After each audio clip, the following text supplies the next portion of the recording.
be put back in their kennel first, but these guys seem to know that fall is in the air. Now, do you as a musher, do you have a sense that they kind of know what's going to happen here as we get into August? Oh, definitely. You know, as the temperatures start dropping, with me at home and my dogs, I started training on August 1st as soon as it got cold enough, and they realize I can get up at 5 o'clock every morning and go on a training run. The dogs know that the snow is about to fall, and their season is just around the corner.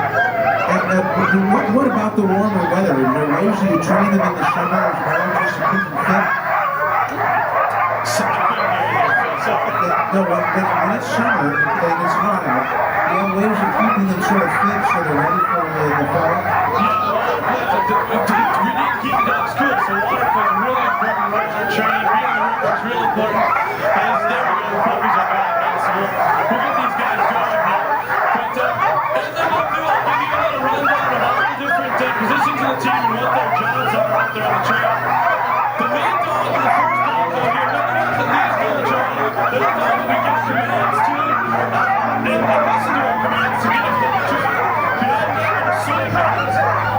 And the swing dogs are important because they're their leaders in training. Our leaders are already trained, but we have some problem now. We switch the leaders out a lot out there to train. There's way more than 1 or 2 leaders in the team.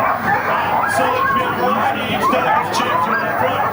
Behind them are the team dogs, and the team dogs are important because they're the power of the team. They're the ones that make us on the trail, and we switch around a lot of positions as well. We try not to put them in the same spot every time. We have a team dogs with the wheel dogs, and the wheel dogs are real important because they're the strength and power of the team. They get us loose, stuck on steep water, they're in deep snow.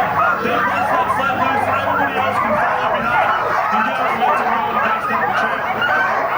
And now as they finish up picking up the dogs, there's 12 dogs here. They can have another 8 dogs in the team position for the length of that. Just by linking the gangway, now we put the lead dogs around 100 feet from the top of the sled, or in this case, the forward. And you're not going to see it from the ground, but from the side, I can tell there's no motor in that forward. So what you've got with the dive on top of that is 600 pounds or so, with no motor. It's all dog power, and they've got plenty of dogs right there to pull. 12 dogs on that forward wheel here. Great job of getting out the yard. You also notice their enthusiasm. Nobody's asking these dogs to do anything. They're just looking up and do what they have the passion for doing. So they want to get out and pull the sled, and on a cool morning like this, it's absolutely ideal. Now, if you look across the dog yard, the top of the dog houses out there is a driveway on the other side of the lake. And we're going to see him over there, we're seeing the television as well. So we'll get everything live for you here in just a moment until we do a roundup, and then the dogs will be finished hooking up, and he will take them out of the yard. I want you to listen to how quiet the dogs get when they get to pull that thing out this yard. They absolutely quiet down and get right to work. Right now, it's all excitement. It's all about getting in the run. As you can see, these guys are extremely motivated. I think they really know the fall's in the air. It's a nice, cool water. The dogs love the cool weather. I'm sure we're going to have a real exciting run. You're watching the video right there. Dust and they are on their way. Have 16 dogs, so it's a lot of energy, a lot of fun to watch. Hundreds of dogs and lots of energy indeed. Thanks, Alyssa. Now look across. There they are on the far side of the lake. This will be on television for you. We are flying on the trail, and all the other dogs are working together to get that speed together. This is a team sport. To be the fastest we can be, we're only as strong as our weakest link. And all these dogs are proving the things today. I'm going to give a G command, come back around, and give you a report on the run. G. Now there they are on television, breaking out into the sunshine there at the far end of the lake, the wall tent there. There's a nice break in the brush here. You'll see them again stretched out. They're not on the wall. And there'll be obstructions out on the trail they're watching for as well. Now here they come back into the yard. A veteran of the 1,000-mile Yukon Quest, senior handler with Susan Butcher's Trailbreaker Kennels and the team. How about that, folks? Thank you very much.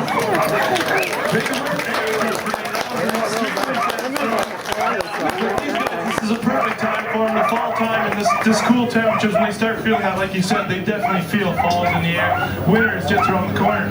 After each one of these runs, it's real important to go back through Just make sure that they know they did a good job, so the next time they can go out and do that same job for us. Well, and they look enthusiastic, and we talked about the water as a part of a mechanism for cooling off, and they go right down to the stream here. We've got that on television on board the boat. But you know, if you're out there and you're cooling off and doing some of the things here on shore, you can't get them out to the river. Well, we've got this green mechanism over here. It's called a dog walker or a dog merry-go-round. We can hook a dog up to each one of those spots. They get running in circles. We can watch their stride and their gait from a different position. And then once it gets going real fast, all the dogs jump up on top and go for a ride. We're like kids on the playground there, Brent. So I want to get to your story a little bit too, Brent, because you're going to do something this year that very few dog mushers have ever done. And we mentioned the Iditarod, 1,100 miles from Anchorage to Nome. You haven't done that one yet, but you've done 2 times out on the Yukon Quest, 1,000 miles from Fairbanks to Whitehorse, Yukon territories. Now, can you compare these 2 races? You've got 1,000 miles across Alaskan wilderness, both of them in the same year. What's the similarities and differences? Well, really, the biggest differences are just it's a different race and different sort of conditions on the trail. You know, the Quest is extremely hilly. There's 4 major summits we go over the top of. The Iditarod runs on the coast of Alaska for most of it, so it's a different mental state for the dogs. The dogs be trained to do different things. But all together, you see a really strong dog team, and also Mother Nature plays a big role in these races. You can never tell which race is going to be harder from year to year because one race might get 2 feet of snow and bad weather. The other race might have, you know, fast, sunny, nice conditions the whole way. So it really depends on each season, and I'm really looking forward to doing the Iditarod for the first time and the Quest for my 3rd time. Well, you know, you raised an interesting question, and probably on everybody's mind here, but why do you do it? This is a brutal kind of sport, and the dogs love it, obviously, you do, but why? I just always say it's my calling. I thoroughly enjoy being outside. I love the outdoors. I love wintertime. And most of all, I love the bond with the dogs. You know, we spend thousands of miles together out there all season long. Like I said, August 1st I started training. All summer long I was leader training. And then into the wintertime, it's the best thing, being out there in the middle of nowhere, 45 below zero, northern lights going off, and with my 16 best friends. Well, and you know, we get a lot of questions here on board, and I want to know who our resident expert's going to be, because I can't answer these questions. There's got to be somebody at the village. Who's going to be there? Yep, Jessie Royal will be down there. She's a 7-time veteran that Iditarod. Very knowledgeable. She'll be able to answer any questions you might have. Also give you a little history on the type of dogs we use out here. Okay, and your website, of course, wildandfreealaska.com. If people want to know more about Brent Sass and his efforts to conquer both the Iditarod and the Yukon Quest, wildandfreealaska.com will get you there. Thank you once again from Susan Butcher's Trailbreaker Kennels, Brent Sass. Thanks a lot for coming. Thank you. Thank you again, Brent. Thanks to Alyssa Quayle for doing a great job out there helping us hook up the dogs, doing the handling on that side of the page as well. Appreciate it very much.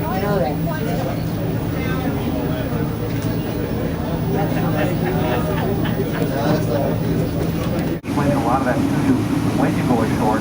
So right now, and right next to me, Alaskan Fairbanks right here, and doing a terrific job as one of our guides. So thank you very much for doing a great job for us this morning. Going to go up to the very top desk, you folks up there, to say hello to Angela, and Angela represents the hairs are hollow. And that gives them 2 interesting advantages. One, obviously, is greater warmth in the winter. But the other is flotation. And they are powerful swimmers. And they swim large lakes and rivers when they migrate hundreds of miles across the North Slope for breeding and just for grazing. Now, speaking of swimming, they have rather large feet. Handy for swimming. Also good for traveling on soft ground. Also important for moving snow. Digging down to get the lichens, mosses, and grasses. Now, we put in some willows and things in the ground here, so they are browsing, but typically these animals are grazers. They dig down through the snow to get their food. So big feet come in handy. In fact, the word caribou comes from a Micmac Indian word that means deer who shovel. And they shovel lots of snow.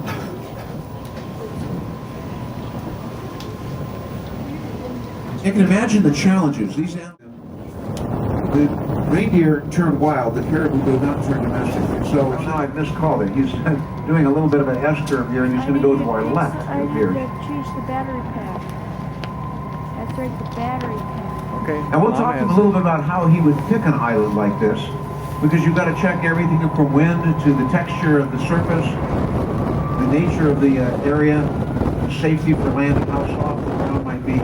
These sandbars do get quite compact, as I mentioned earlier. But here he is just in front of us, sliding to our left, coming in on the left-hand end of the island, the upstream side.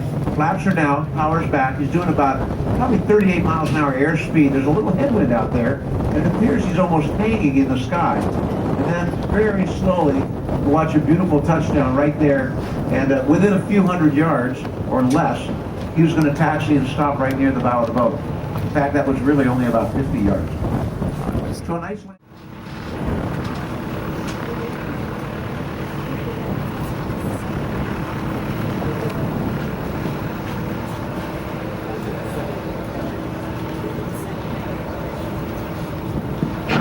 Could you compare a little bit the two airplanes for us? We saw the float plane, obviously, and now the wheel plane. Different capacity, different operating constrictions?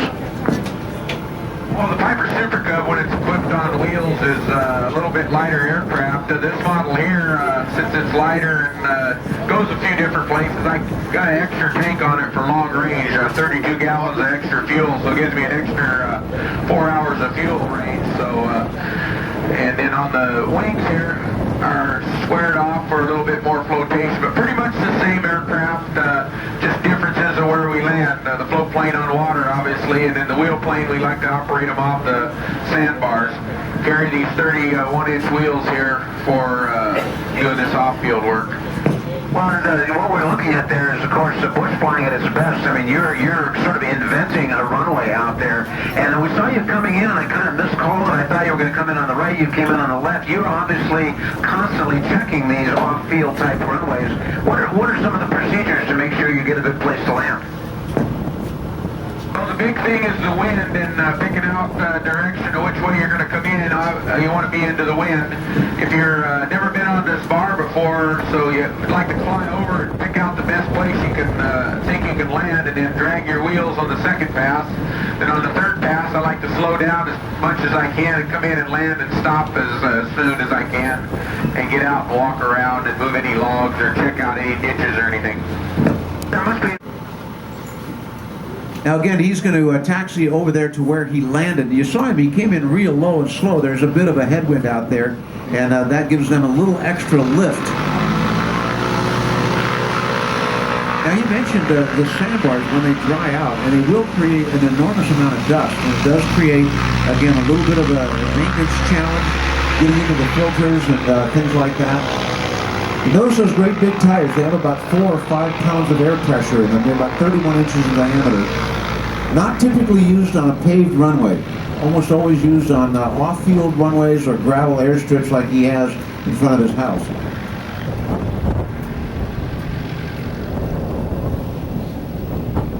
Now with conditions the way they are right now, I'm guessing he'll need about 150 to 200 feet to take off.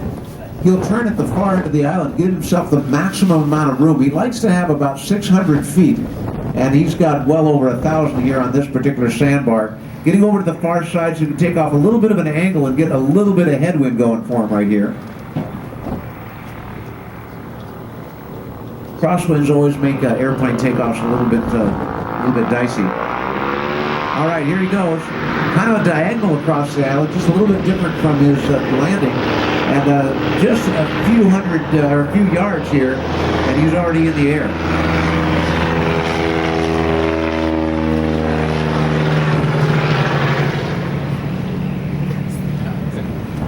Now see what happens here. He may circle to his left and then come back by the back of the boat. So you folks on the upper decks particularly, or toward the back on the right-hand side, may get a nice view of the airplane as it goes by, and then watch for him on the left as well.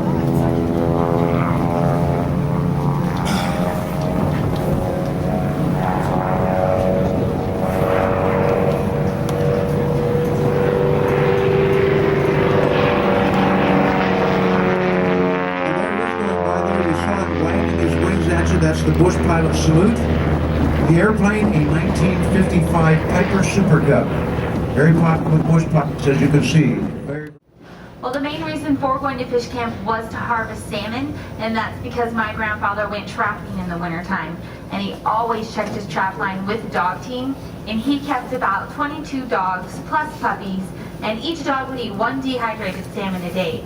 So you can imagine how much salmon we had to harvest for the whole dog team, for the whole winter's use, and that doesn't even include the salmon that we harvest for ourselves. But now, folks, the salmon take usually a month to get here. Usually the month of June, and entering the mouth of the Yukon River out of the Bering Sea. They arrive here in early July. And so here we have a sample of a salmon right there in Rita's hands. What is that, Rita? Well, this guy here is a chum salmon, but we give him a nickname. We call him the dog salmon. That's because they run twice in one season. Therefore, it's better to feed these guys to the dogs and keep the kings and the silvers for ourselves. Now, how much would a salmon like that weigh? I've seen him get up to about 22 pounds. He may weigh about 8 or 9 pounds or so. About an 8 or 9 pounder, folks. And you watch how she dresses this out. And it goes fairly quickly. They do hundreds of salmon per day. This is what's known as the dog food cut. This is prepared just like you see in the smokehouse. And all the salmon in the village, in fact, is prepared as dog food. Now, she starts with a sharp knife. Right in front of the tail, she slices forward, right along the backbone, separating the viscera and the spine from the fillets, leaving the fillets connected at the tail, so laying evenly over the drying rack poles or in the smokehouse. Now, the head will be removed, and likewise the backbone. Those can be used as winter food. They can be dried and split and smoked. And smoke is a natural preservative, so this is a very quick and easy way to prepare it as dog food.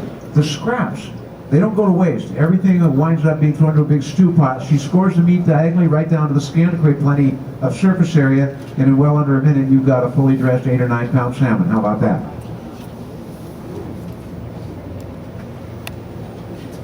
And at no time... That means, hello friends, my name is Bess in Koyukon Athabaskan.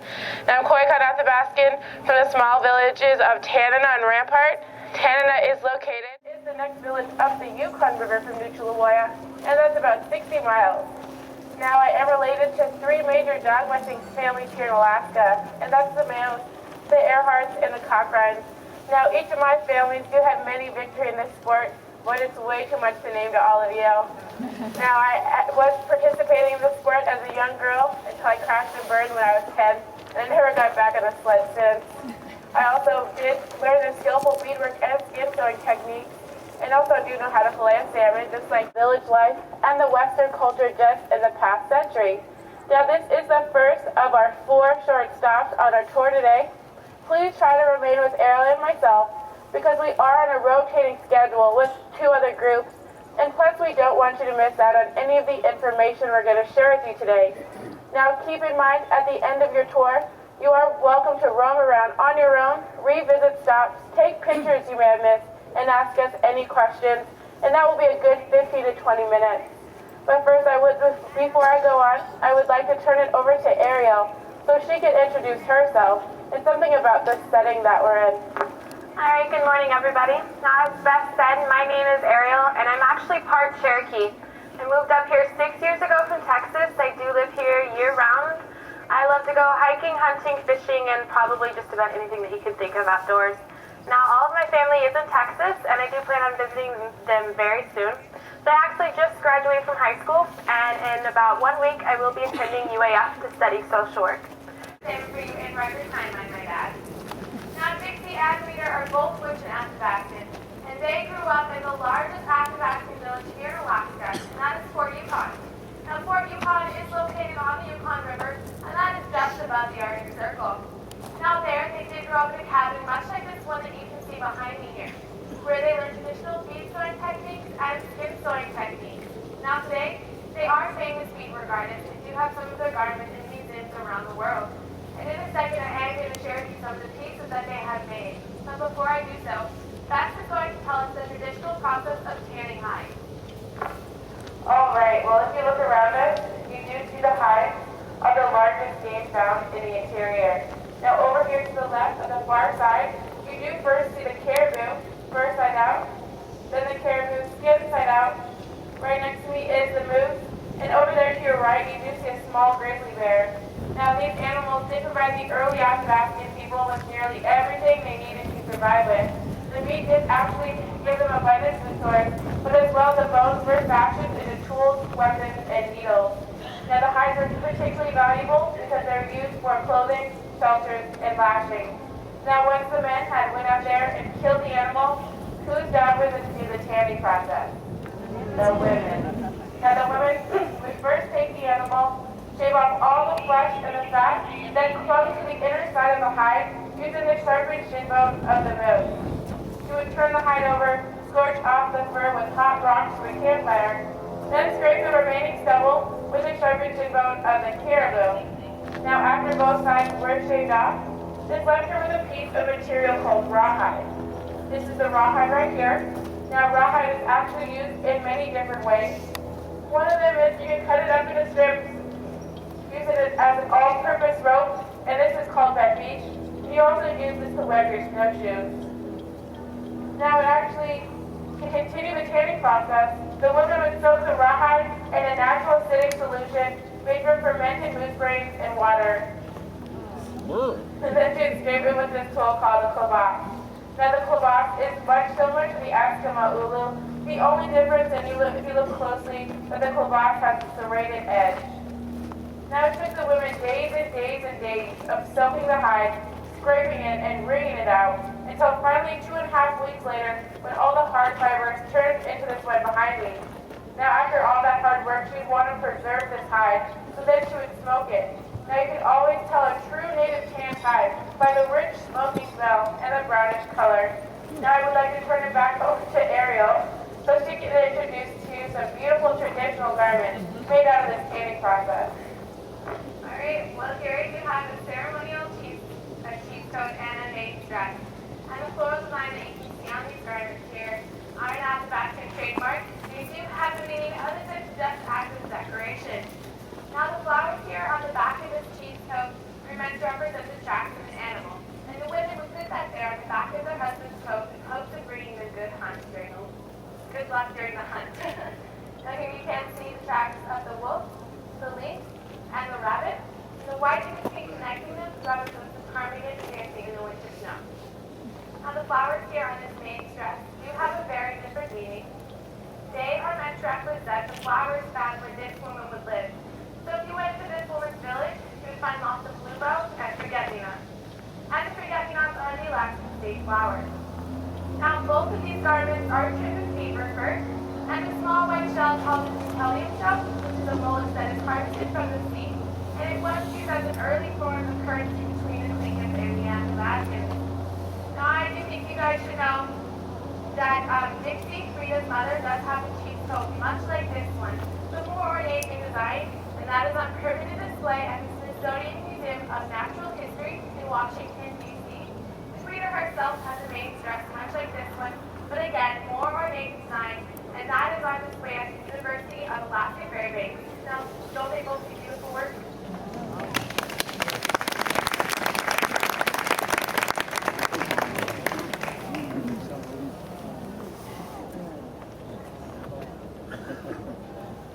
Where'd you get the zipper from?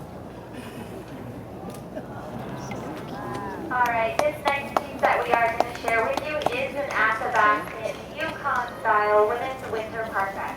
Now it is all traditional. My mom did add a zipper and did put a cloth lining in. And that's just so these girls can get in and out of this parka very quickly here in the summertime. Usually this parka would be a pullover parka, and it would also have a fur lining on the inside. Now the main body of this parka is made from muskrat. It's trimmed at the bottom with river otter and calfskin, and the tassels that you see here are made from wolverine. Now she would put this on her parka to show that her husband was a great trapper, and he did catch that tricky wolverine. But you may want to get your cameras ready because she is going to show you the sunshine run.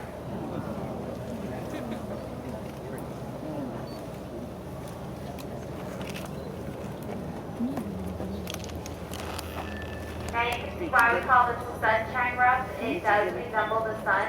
The outside is made from timber wolf, and on the inside is made from wolverine. Now that wolverine has a natural oil in its fur, so it keeps the frost away from your face. She is going to turn around and show you the design on the back.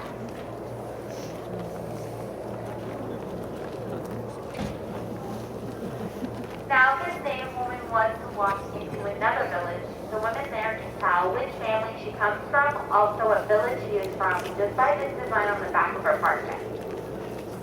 Alright, now the 3D flowers that you see here along the back are made by using a technique called caribou hair tufting. Now this is done by taking the naturally dyed hair of the caribou, sewing it onto the moose hide, trimming it down to the desired shape and size, and 5 inch variety of glass CDs. This is Dixie and Rita's family trademark. Thank you, guys.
Traveler herds, and often along the same migratory path from one year to the next.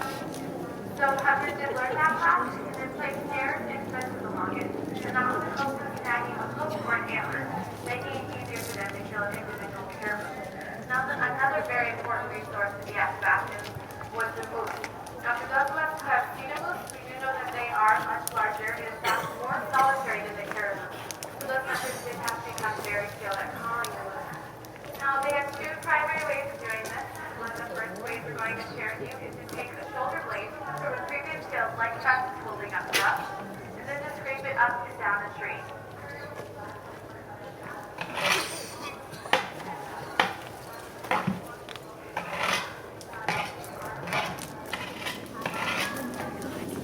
Now, as you guys can tell, Chuck is a very skilled hunter. Now that sound was to imitate the sound of a bull moose scraping the velvet off of his antlers during running season. Now running season is also mating season, so that bull moose would come to the area. I said, do you want a picture of that? I know what it is. You take a picture of it.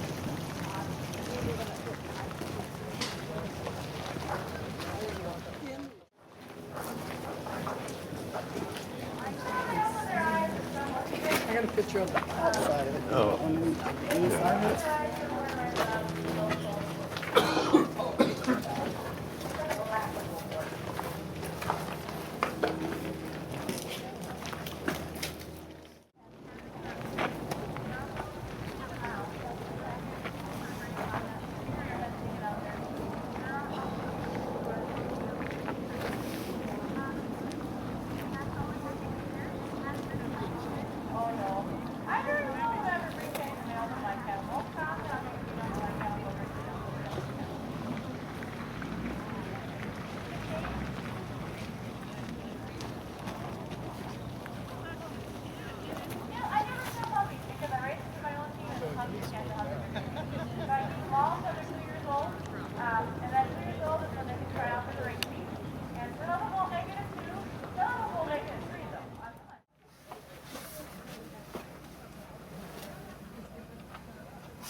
Michigan?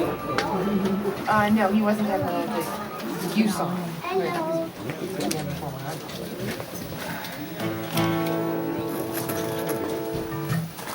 Good afternoon, everybody. How are you? Folks, we still got about 17 minutes before we depart, but we wanted to get you on board, to get you comfortable. And the biggest reason is when I get the early folks like you guys, to get to meet you a little bit and tell you about some of the things in this area that have nothing to do with my narration. But what I want to start with is give everybody some very good pointers on panning for gold, because I really have done thousands. Gold itself is almost 20 times heavier than water, and it will be at least 10 or 12 times heavier than anything that you will encounter in your gold pan. Now we've got 4 or 5 things going for us here this afternoon. The first thing is, we're giving you a bag of concentrated material to pan, not a shovel from the side of the hill.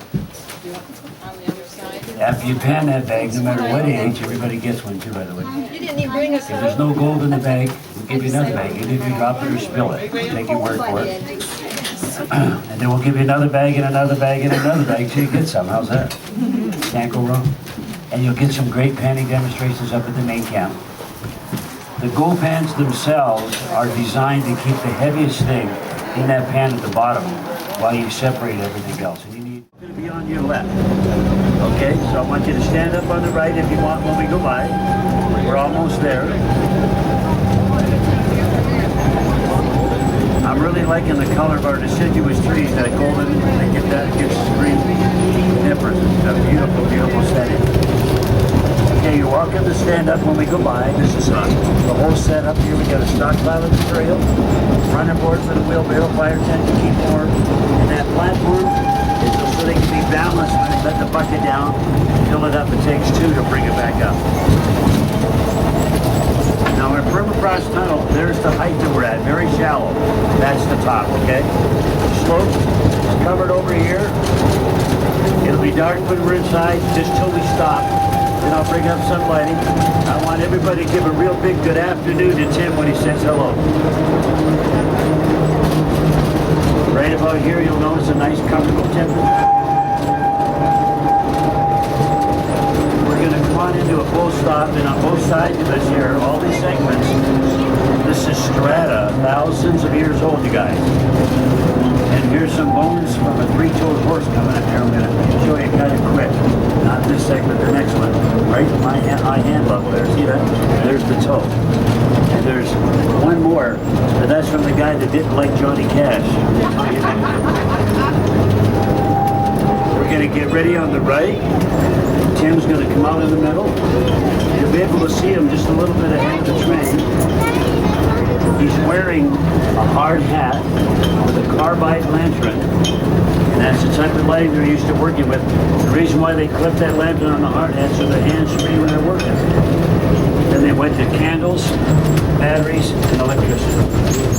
Here he's coming, he's going to walk out. Now I want you to get comfortable. Stand up on the outside, that's the left. Get right up. You guys can turn around a bit. We've got monitors here too, okay? Roger's going to help out and bring the light up over here now. I'll introduce you to him. Tim, good afternoon. Have I got a great A-train for you? Please take some of your expert time and talk about our tunnel and drift mining for these good folks. Sure. Good afternoon, everybody. Good afternoon. Nice bunch, Earl. All right. Well, my name is Tim. I'm here to share with you a little bit about how they did tunnel and drift mining back in the old days. As you probably heard mentioned by now, the miners around here spent their winters digging. They would begin by digging shafts straight down until they hit bedrock. Now behind me here you can see just what the local bedrock looks like. The bedrock is settled down below here. It forms a distinctive line that sort of goes up this way and goes down over there. Can everyone see that line? Here anyway. Now for those of you in the back, the same types of formations may be more easily visible for you on that far face back there. I believe we have lit up for you right now, as well as perhaps this face directly over here. Now, when those miners were digging these tunnels, what they were looking for was, of course, gold. And as they knew, gold is extremely dense and heavy.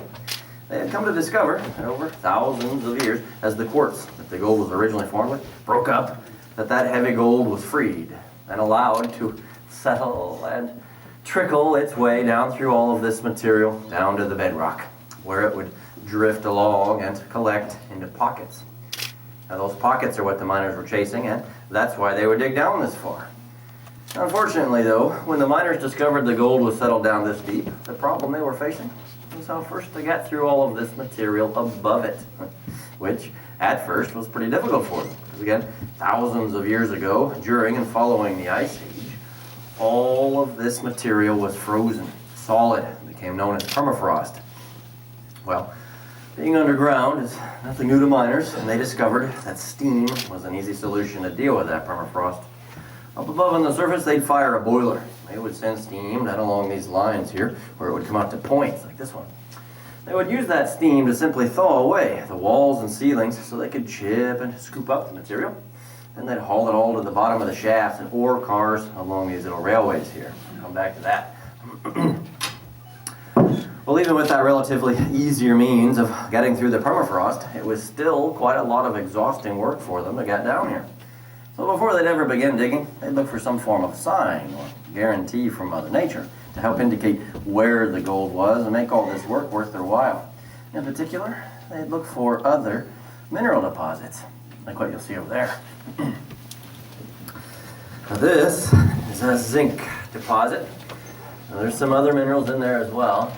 None of it here is quite the quantity or quality to be worth mining, but certainly enough to help indicate that that gold is likely to be nearby, as gold is commonly associated with these other minerals.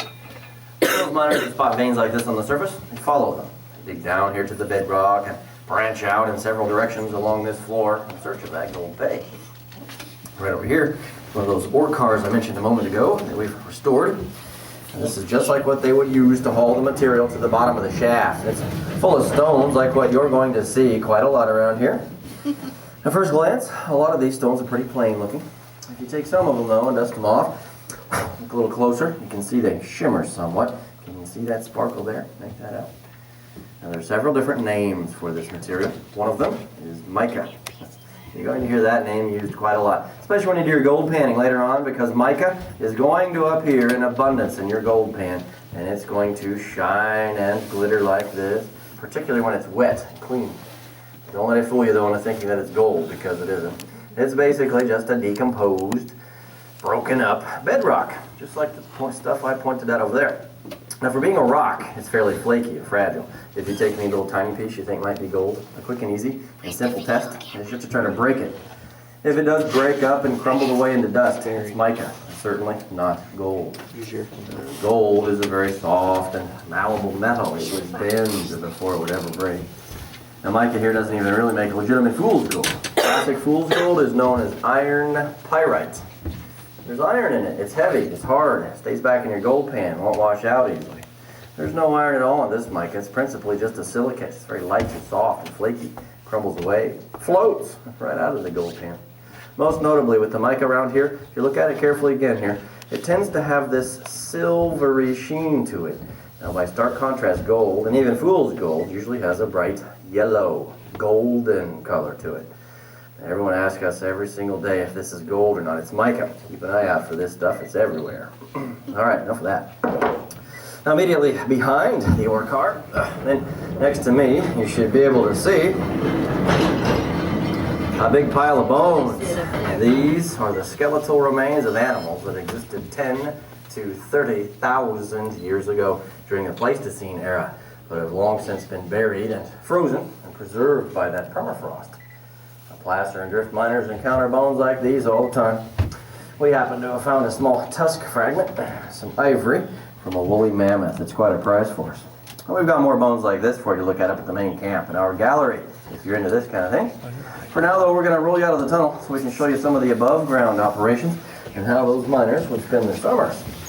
Now, it's important to note that big cavernous tunnels like this one were only carved out when they'd come upon a huge gold deposit.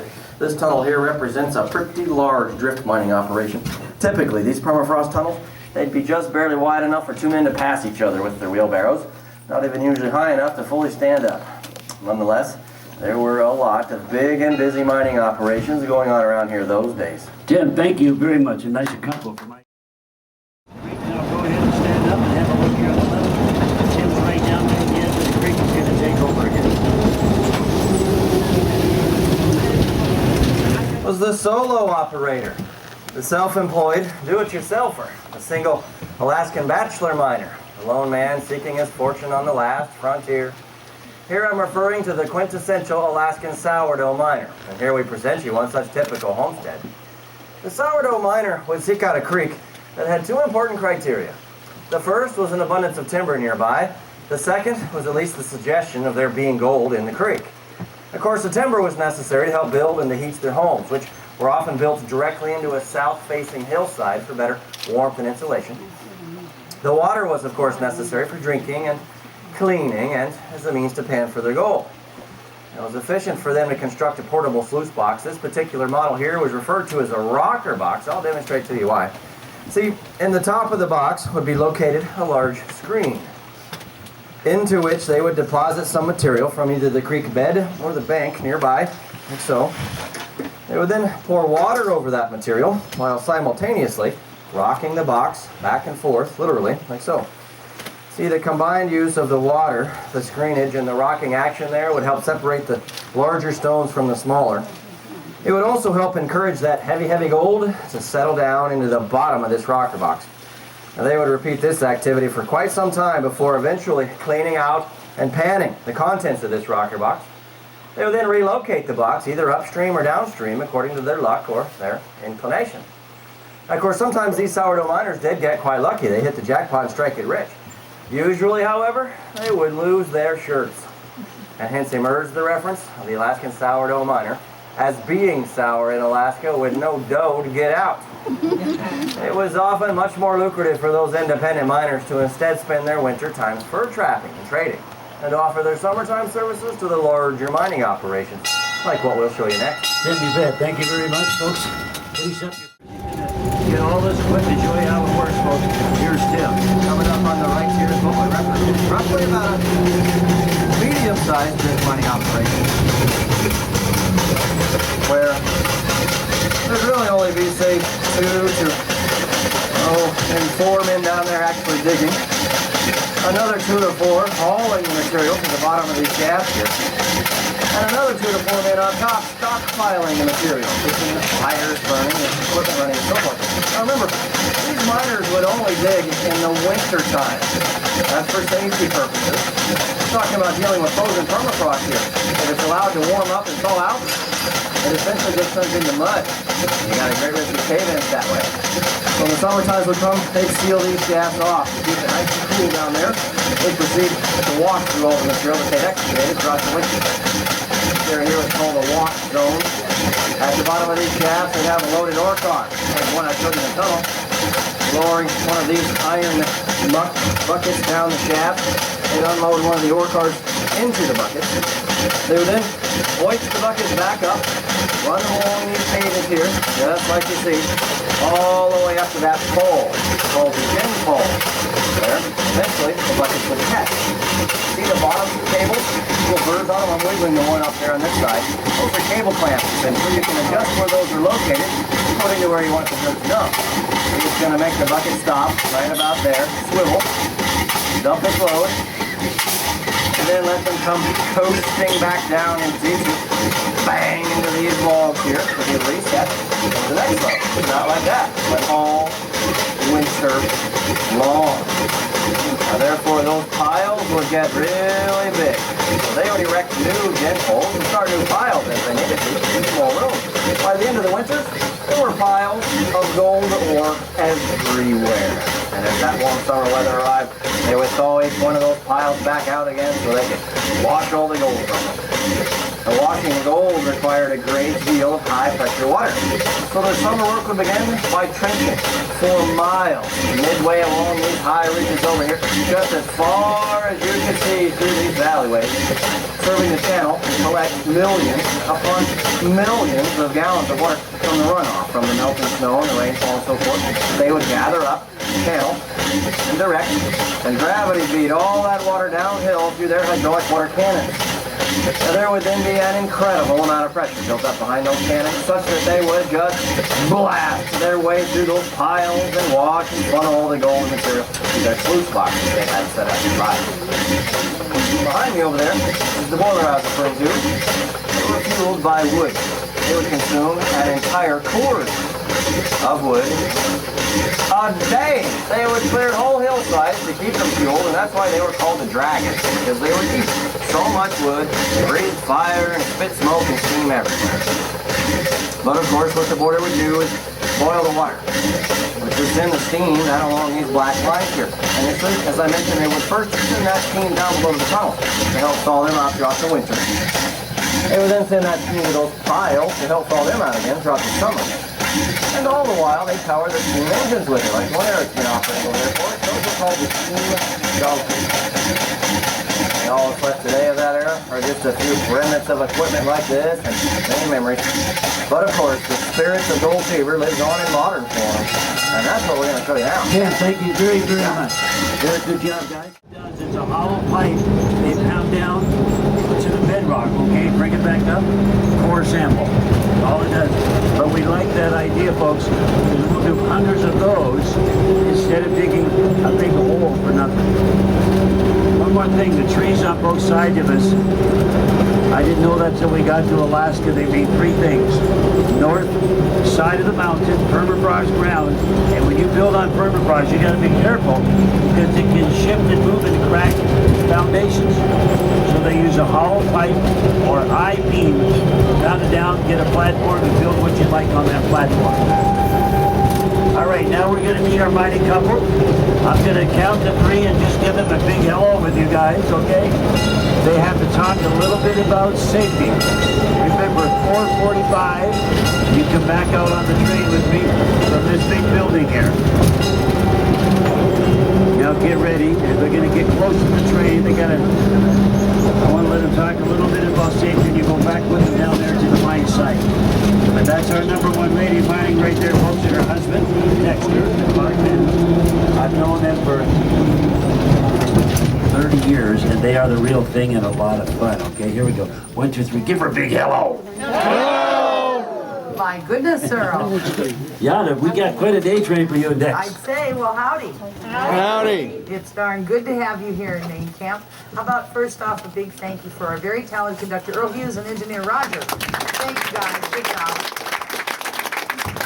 I am Yukon Yonda. This is my husband and mining partner, Dexter Clark. Good afternoon. Yeah. You've had a huge chunk of the early mining history that occurred at the lower end of these claims just now. We're going to fast forward you and show you how we as modern placer miners work that sand and gravel to get out that gold. Are you ready to get some gold? Yeah! Well, kind of, sort of. Are you ready to get some gold? Yeah! All right. For starters, we're heading back to an operating sluice box. Yes. We tend to say sluice or box, same thing. Watch your step, be careful back at the box. Only the crew members should get in the sluice, and don't even try stepping across. Really?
First, let me introduce the Brett.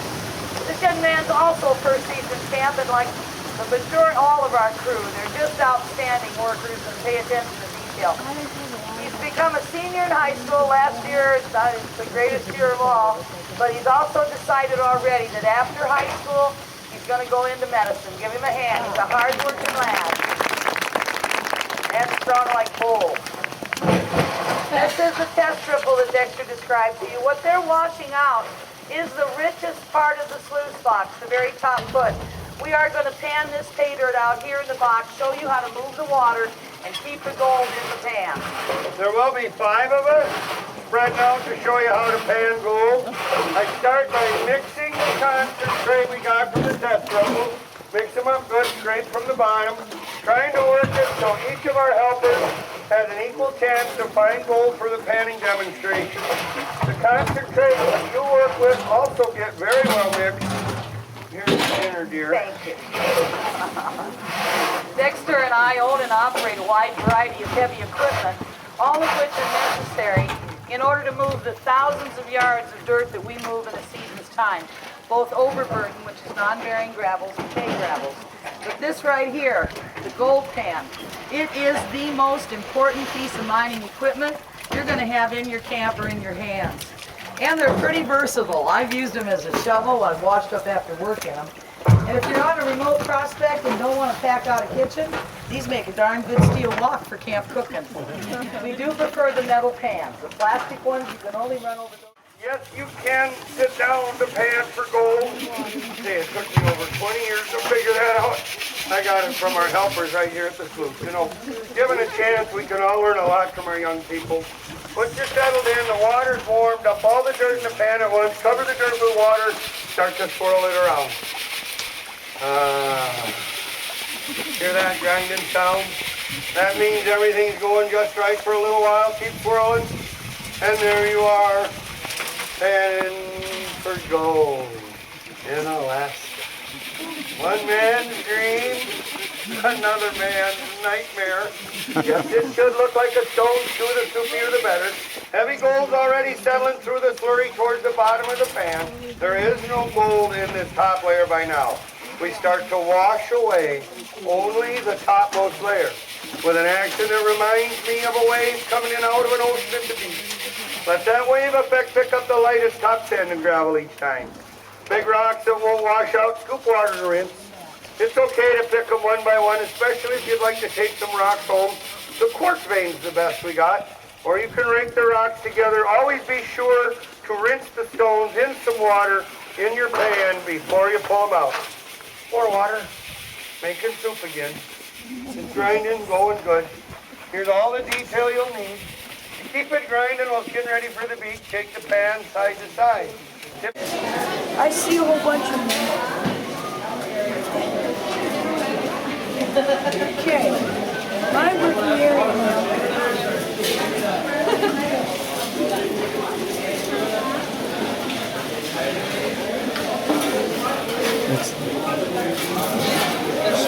Swish it around, Ricky.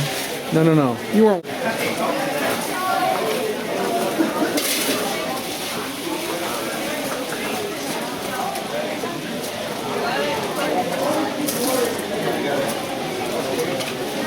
Watch Mom for a while.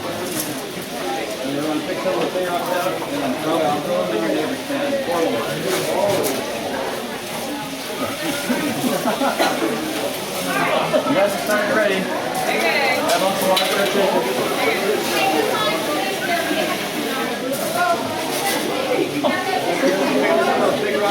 Rinse it off in there. Rinse it off. Make sure you rinse it off in the pan.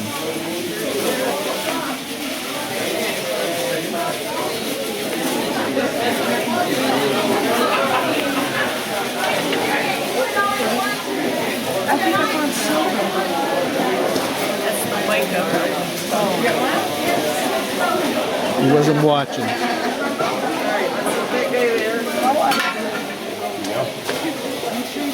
Okay, now I'm gonna do mine. I got some gold there. Woo, man, we got a lot of pieces. That's nothing, son.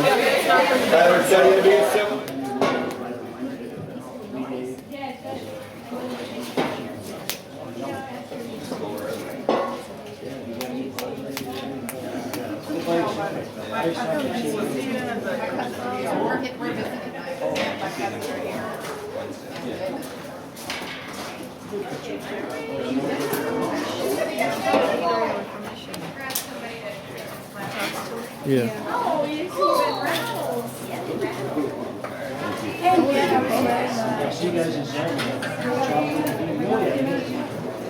I bet in there's still some gold in there.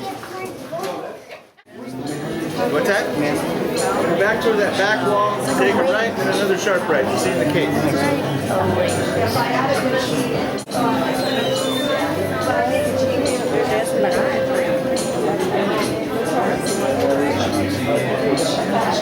He's taking a video.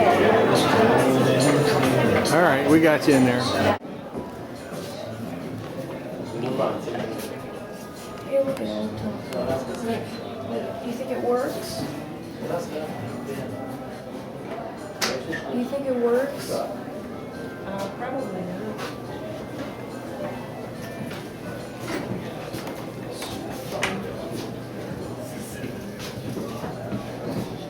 Ooh, let's have that.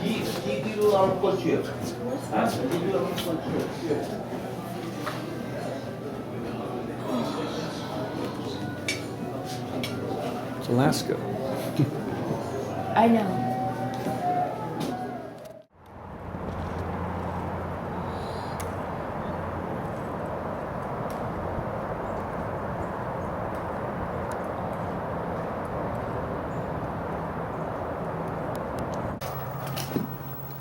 Here's your favorite spot. In front of the TV. This is like boarding the airplane again. It's different.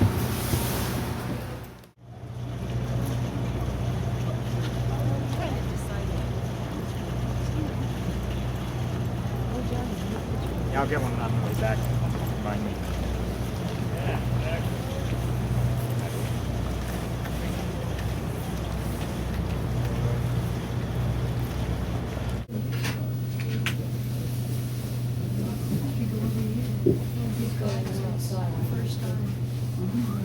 Oh yeah, there's a door right there. I don't know. Can you, I don't know if I could go on that side, you think? I think you have to go on the back. Oh, there you go. You're immortalized now.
water shallow start around. Most of the rocks covered in a thin vegetative layer called muskeg, and it really provides just enough purchase for the trees to plant their roots and then start. Up near the timberline, we do get some mountain hemlock, and there are a few places out here where Alaska cedar grows, and that's really the northernmost extent of its range.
probably going to be down here again, I think.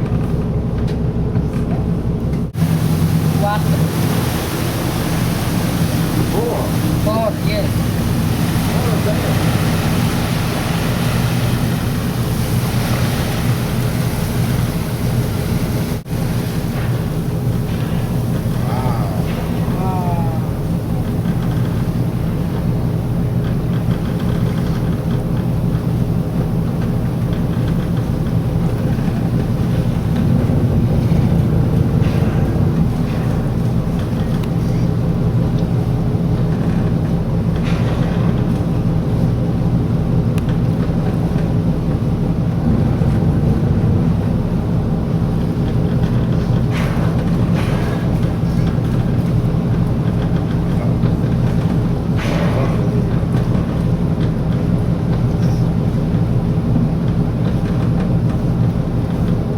We're just going to give him one more cycle here and then take him.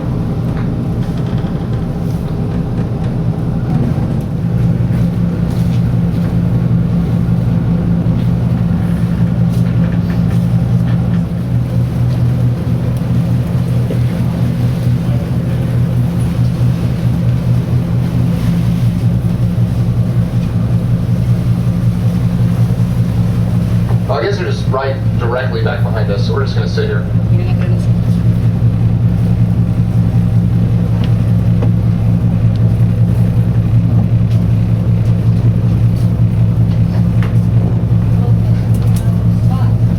They're down. That most animals we have are juvenile males. Every once in a while we'll have a couple of larger bulls roll through. Those are what the scientists refer to as unsuccessful males. Just not quite strong enough to control an aromatic retreat. So they get up here at Point Bullhead and spend their time watching all the other sea lions around.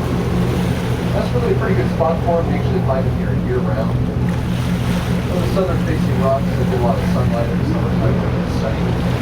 It's pretty shallow where we're at, but it's about 33 feet of water. That helps to create a lot of the area for them. And these guys can be naked at night and they'll eat just about anything they can put out there. They're usually different types of fish to swim.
Okay, so what are you waiting for? A humpback whale. Humpback whale. And All right. some jellyfish. And jellyfish.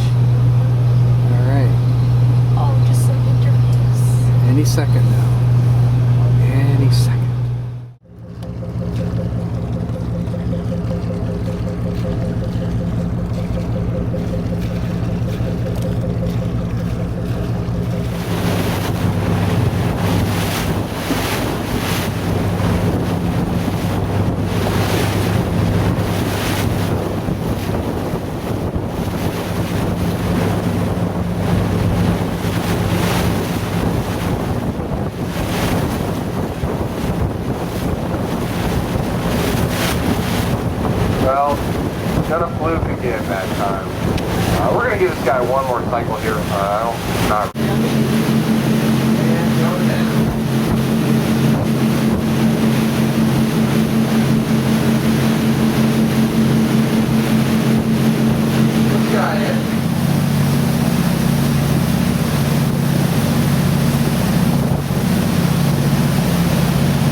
water depths of about 600 to 800 feet. And up ahead of us, that's going to change pretty dramatically. Water up ahead of us just about 35 to 80 feet deep from one side of Columbia Bay to the other.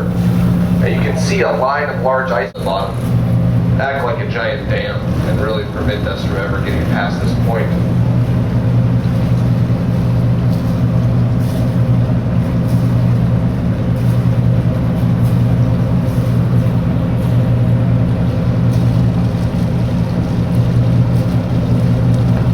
People often ask what's caused the glacier to retreat. They want to know if it's global warming or anything like that.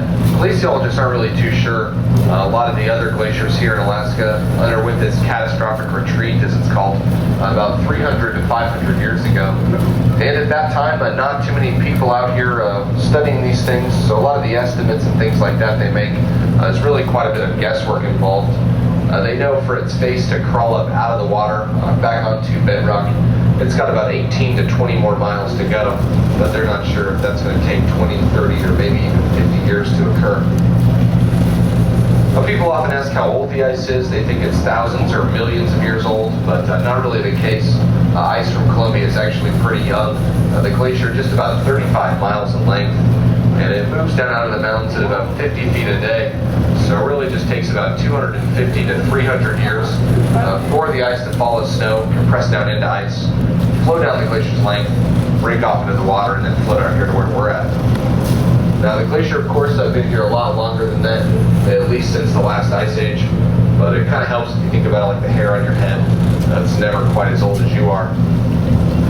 And if you're outside, you might hear the ice making some noise. That's the air escaping from the ice as it melts. Scientists call it ice sizzle or birdie seltzer. Have a couple of different names for it. Oh, look at that.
Pretty neat. You can say something. What do you got there, Ricky?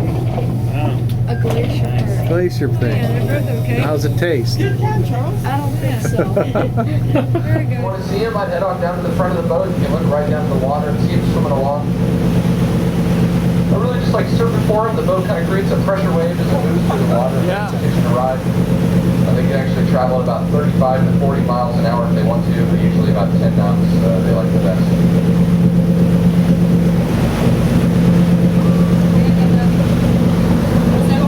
Yeah. Any idea how many are down there? 2? We'll take 2.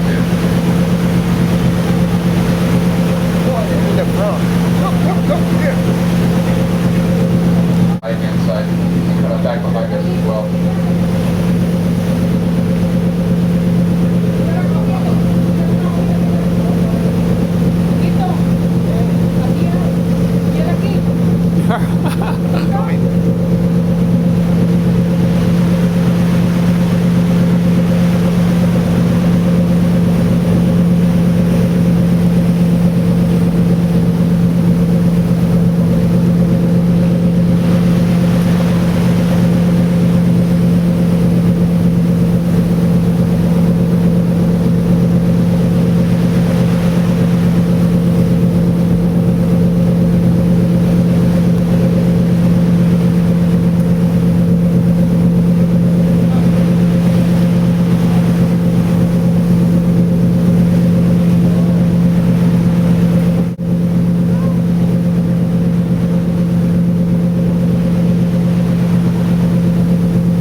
So what do you think of the trip so far, Ricky? Yeah? Real excited, are you? So much rest?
They're going to be on the left-hand side.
Oh.